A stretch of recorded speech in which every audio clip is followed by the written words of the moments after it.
Em 6 meses, a Câmara de Araraquara aprovou apenas 2 projetos de interesse popular. Essa situação revolta, claro, quem elegeu os parlamentares.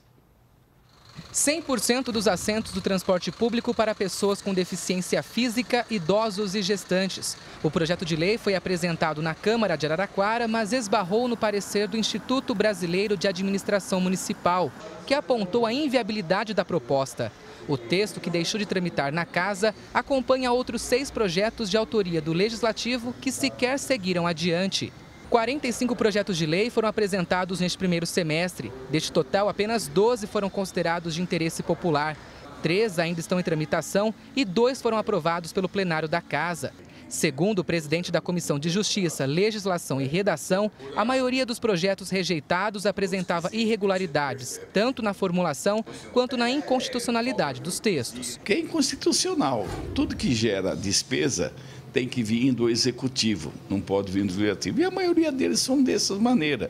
E a gente procura barrar, a gente procura transmitir para eles o que é certo e o que não é. Dos 33 projetos de lei restantes, os parlamentares de Araraquara apresentaram 14 para dar nomes a praças e ruas e outros 19 para instituir datas especiais no calendário do município. A relação de projetos de lei elaborados e apresentados aqui na Câmara Municipal contrasta com o número de indicações. Foram 2.500 voltadas a ações de zeladoria, como pedidos de limpeza e tapa-buracos. Para o líder do movimento Reage Araraquara, o baixo desempenho dos parlamentares não tem qualquer relação com a renovação da Câmara no último pleito.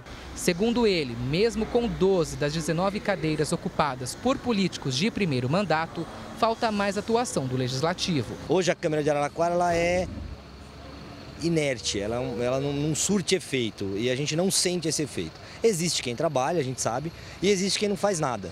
A situação hoje é saber quem é que realmente tem interesse de fazer ou se é novo demais e ainda não sabe onde está pisando. O vereador é um papel exemplar, né?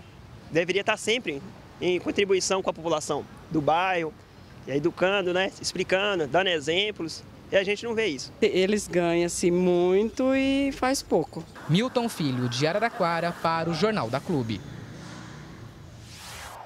E agora ao vivo, o Milton Filho traz mais informações para a gente. Milton.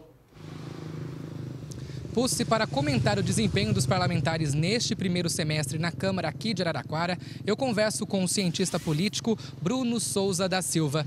Bruno, nós temos uma Câmara praticamente renovada, né? 12 das 19 cadeiras ocupadas por políticos de primeiro mandato. Isso influencia no desempenho? Boa tarde. Boa tarde, Pulse e a nossos telespectadores. Sim, isso influencia talvez menos até no desempenho, mas na expectativa da população. Por que eu digo isso? Porque a população cria uma expectativa de que esses vereadores novos possam chegar com diferentes projetos, com ideias que não haviam sido verificadas na legislatura anterior e que, portanto, pudessem apresentar soluções diferenciadas para problemas que enfrentam no dia a dia.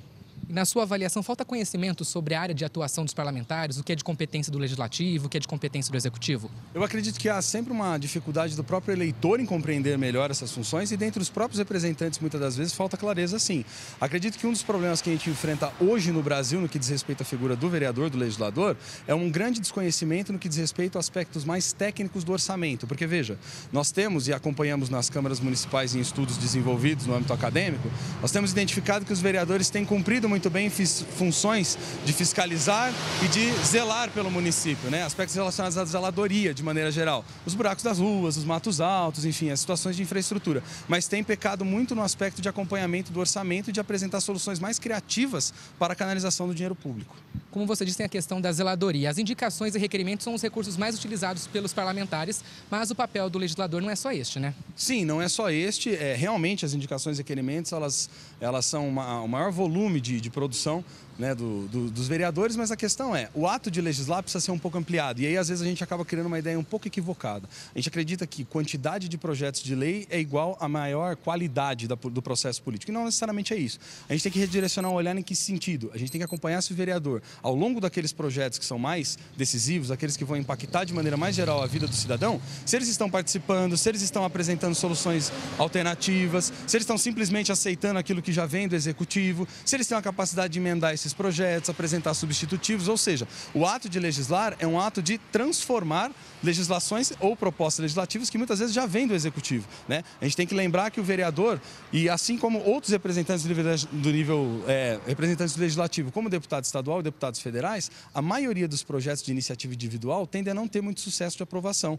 Geralmente, a gente vê a maior atividade deles nesse processo de emendamento dos projetos. Tá certo, Bruno. Muito obrigado pela sua participação aqui no Jornal da Clube. E daqui a pouco eu mostro que a reabertura do antigo pronto-socorro do Melhado é a prioridade para a população.